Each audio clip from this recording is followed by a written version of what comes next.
Fala galera, beleza? Chegando aqui com mais um vídeo. Esse é para quem tem o celular da Poco X3. Eu tenho visto que tem pessoas que não estão conseguindo trocar o toque, né? Tanto de chamada quanto do toque do WhatsApp. Então vou estar passando para vocês aqui um vídeo ensinando o passo a passo. Vamos lá.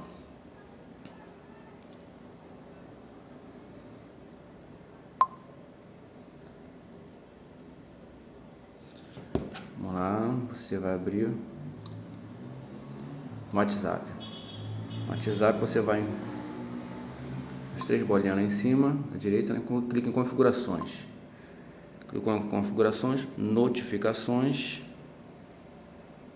Clicou em notificações, vem ativações de conversa, né? Você vai ativar a som de conversa, que está aqui em cima. E embaixo, ativar, usar, né? Notificações de alta prioridade, beleza? Usar notificações de alta prioridade.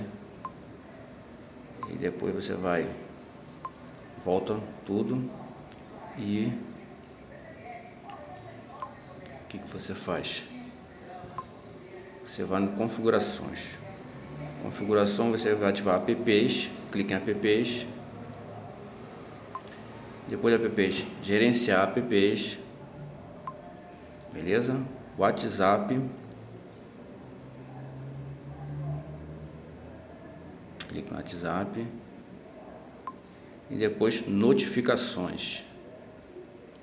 Notificações. Clicou em notificações. Permitir reproduzir som. Fica aqui bem aqui embaixo. Permitir reproduzir som. Beleza? Com isso você vai lá agora no teu aparelho e bota o som, muda o som lá da toque de chamada, o toque do WhatsApp, que vai estar funcionando no teu celular Poco, tá? Da Redmi Poco X3. De repente outros aparelhos também devem ser o mesmo caminho. Beleza? Quem gostou do vídeo, deixe seu like, se inscreva no canal e até o próximo vídeo.